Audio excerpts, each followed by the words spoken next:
तुम राजा नहीं, उसके माँ बाप के कातिल के बेटे थे। ऐसा नहीं हो सकता बिंदु, कभी नहीं। अगर ये झूठ है राजा, तो रानी और राजमाता आज नवाब इकबाल खान के साथ क्यों है?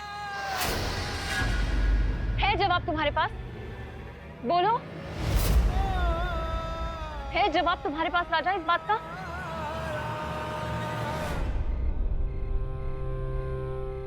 आप नाराज होकर चली गई, पर हमने देखा आपके गुस्से में भी हमारे लिए मोहब्बत थी।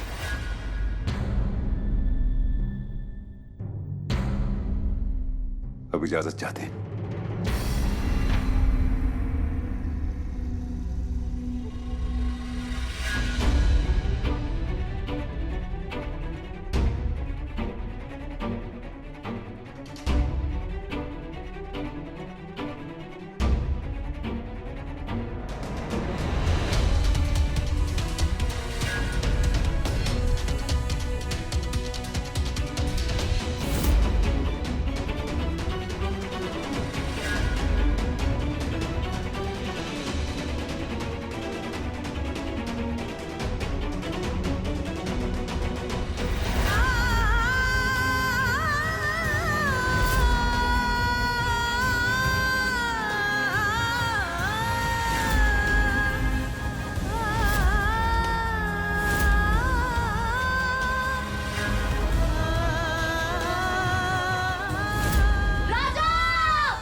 तुमने मेरे साथ जो किया उसे तो मैं माफ कर देता रानी, लेकिन तुमने मेरी माँ के साथ जो किया उसे मैं कैसे माफ कर देता?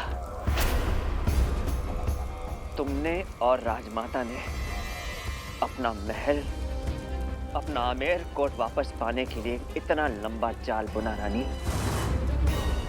नवाब इकबाल खान के साथ मिलकर मुझे मारने की साजिश की।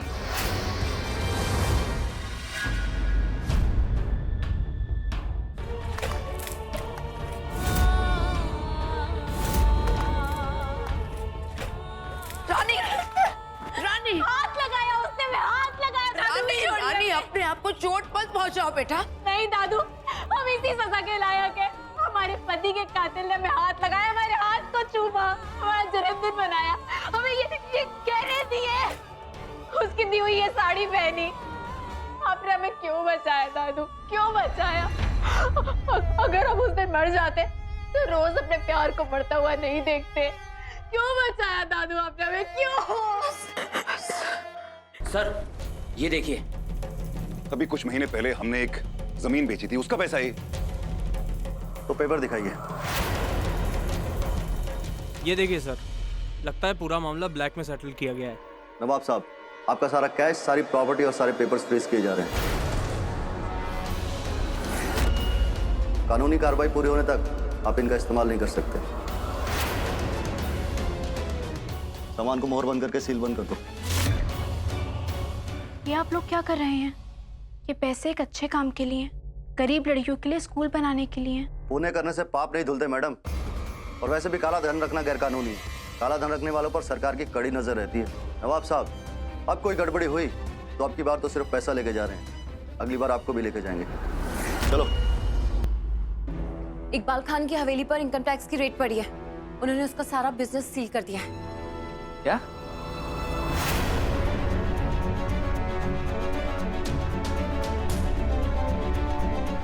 किसी ने तो नवाब इकबाल पे बहुत गहरा वार किया। राजा, कहीं तुमने ये सब? नहीं, मैंने नहीं, लेकिन जिसने भी किया है जी करता है उसका मुंह चूम लो। क्या कमाल का काम किया है। हेलो, नवाब इकबाल खान जी बोल रहा हूँ। कौन बात कर रहा है? आपका सबसे बड़ा दुश्मन। क्या?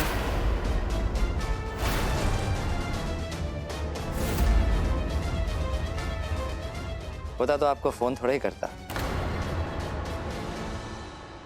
आप ही बताइए, अगर आप किसी के साथ धोखा करो, उसकी पीठ पर छुरा भोंको, उसका सब कुछ उससे छीन लें, ऐसा बंदा भले आपको फोन थोड़े ही करेगा। देखिए, अगर आपको कोई काम की बात करनी है तो कहिए, वरना हम फोन रख रहे हैं। रख दीजिए, आपकी मर्जी। वैसे मैं एक इन्वेस्टर हूँ। सुना है आपका कोई स्कूल का प्रोजेक्ट है, उसमें मैं पैसा इन्वेस्ट करना चाहता हूँ। आपको हमारे स्कूल के बारे में कैसे पता चला? और आप क्यों पैसा इन्वेस्ट करना चाहते हैं इसके अंदर? स्कूल क्या नवाब साहब, मुझे आपके बारे में सब कुछ पता है। यूं समझ लीजिए कि मैं आपको जानता भी हूं और पहचानता भी। कैसे? आपने पिछले कुछ टाइम में जो तरक्की की है उसके बारे में दुनिया जानती है। आपकी सिर्फ यही एक जमीन थोड़े ही, और भी बहुत जमीन है। इस स्कूल के प्रोजेक्ट में जुड़ेंगे तो आगे जाकर और जमीनों पर भी बिल्डिंग्स बनाएंगे, मुनाफा कमाएंगे। वो अकेली नहीं है बेटा। बुराई कितनी भी ताकतवर क्यों ना हो, उसकी एक कमजोरी जरूर होती है। भगवान उसके साथ नहीं होता, इसलिए हम कह रहे हैं कि तू अकेली नहीं है, भगवान तेरे साथ है। जिस तरह तूने उस इकबाल के घुटने टिकाए, वैसे ही भगवान इस नए इन्वेस्टर से पीछा छुड़ाने के लिए तुझे जरूर कोई रास्ता दिखाएगा। इस सुहाग के जोड़े की कसम, हमारे सुहाग उजाड़ने वाले को हम बर्बाद कर देंगे, तबाह कर देंगे। और उसके बाद हमें तुम्हारा होने से कोई नहीं रोक सकता राजा। बस थोड़ा और इंतजार कर लो, फिर हम हमेशा के लिए तुम्हारे पास आ जाएंगे। आजा बाजा। बस कल तक इंतजार और कर लो रानी। कल मैं तुम्हारी जिंदगी में ऐसा तूफान बनकर आऊंगा कि सब कुछ उजाड़ दूंगा। कल तुम टूटकर ऐसा बिखरोगी रानी कि कोई तुम्हें जोड़ नहीं पाएगा, ना तुम ना तुम्हारा मंगेतर। मैं वादा करता हूं।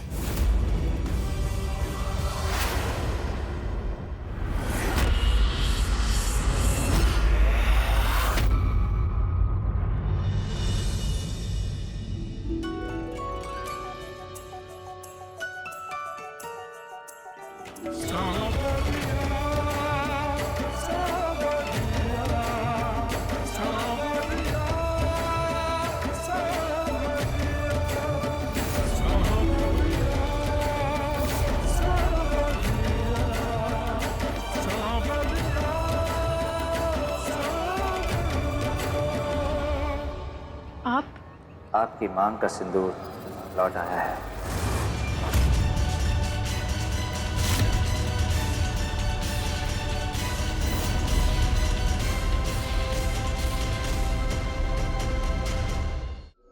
जी,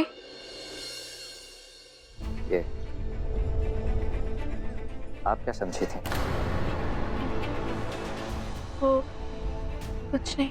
पर सिंदूर तो लड़कियां शादी के बाद लगाती हैं, और जहां तक मेरा ख्याल है आपकी और नवाब साहब की तो अब तक सगाई भी नहीं हुई। तो ये सिंदूर है किसके नाम का? वो पुराने सामान में से निकला था। पहले बताइए आप कौन है? राजा।